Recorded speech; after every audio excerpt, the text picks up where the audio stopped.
Guys, I did a video of this part today, and it's mostly not even anything about the bikes. I mean, you see how much aluminum I have. There's a thing down there that collects even more of it. So, at the end of this build, I'm going to take all this aluminum and all the aluminum and the catcher down there. We're going to put it in a bucket and weigh it. And then we'll probably do a contest or something.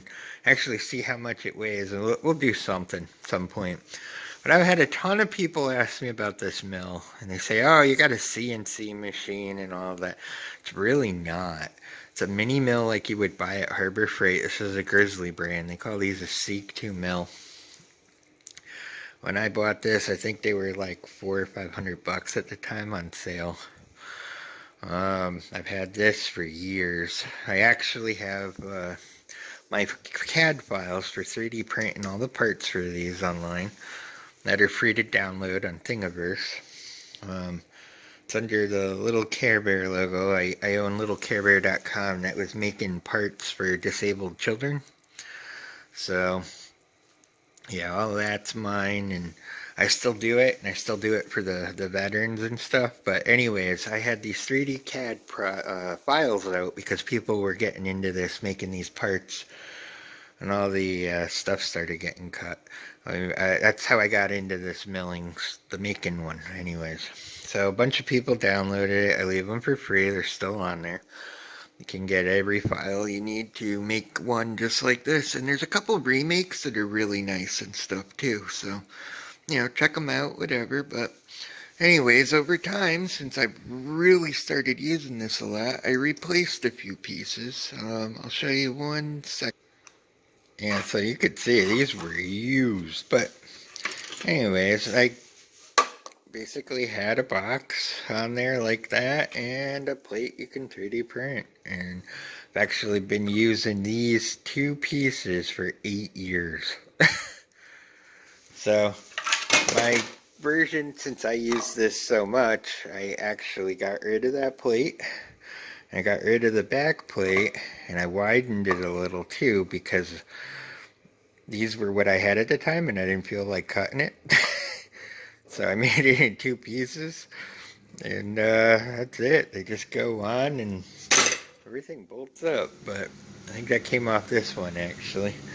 But anyways, that's all it is. It's 3D printed pieces. That one I just showed you is like what, 8 years old. So I upgraded. I never even put all the bolts in this yet. But that's it.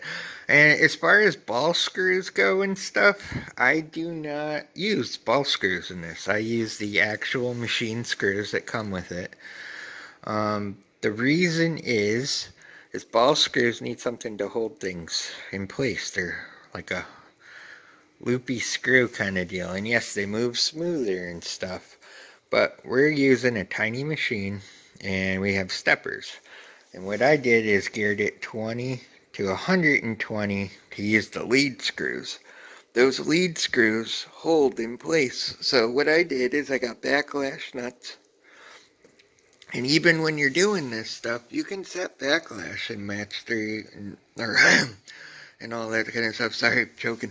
Had a bug attack me. We're getting mosquitoes now already.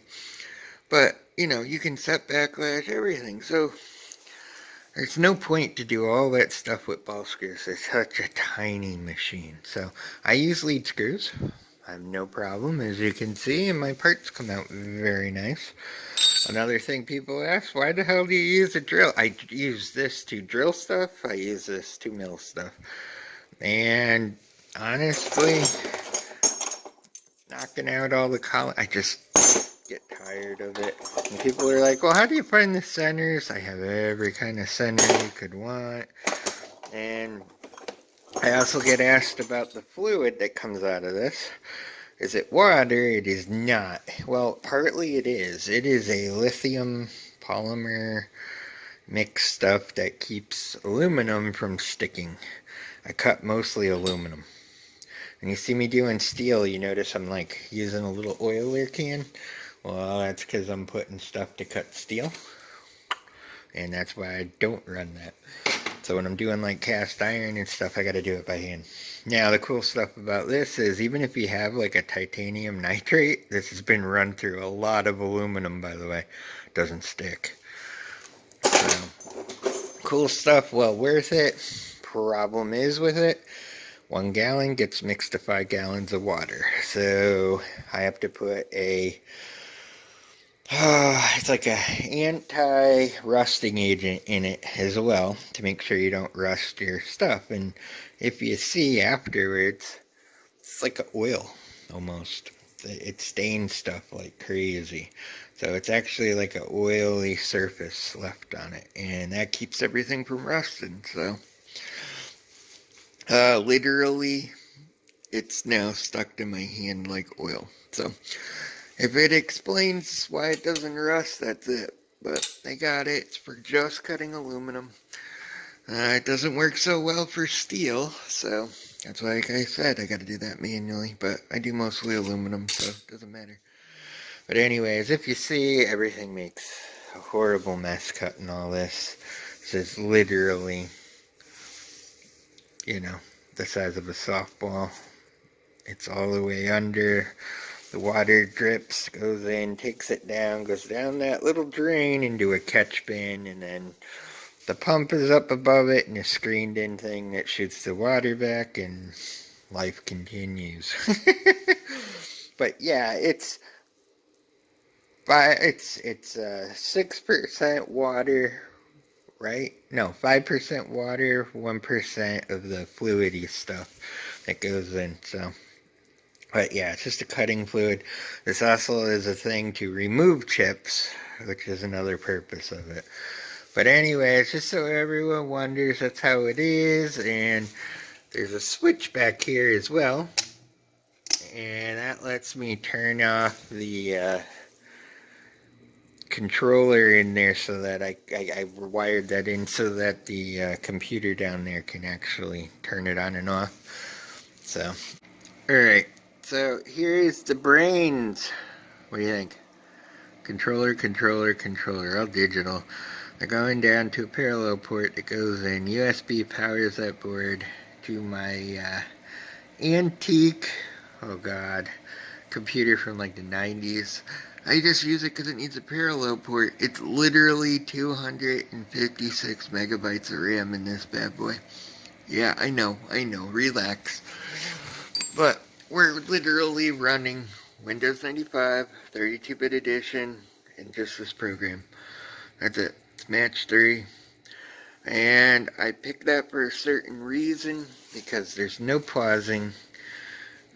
You don't have a lot of different issues with the older ones. It has a parallel port, and you literally need half of what that requires to run this. So I have no problems. I keep 3 or 4 of those down there just in case, but they're just ready to roll. But anyways, I hope that explains it. I'm going to do my slow-mo video with that, and you'll see how it looks, and then you'll see really how it looks in real time. Alright. I've had a lot of people ask, how does this thing work? Why won't you make parts? Because honestly, it's a little tiny machine. It goes slow. I DIY'd the whole damn thing. And it's not a, fast process here. I mean,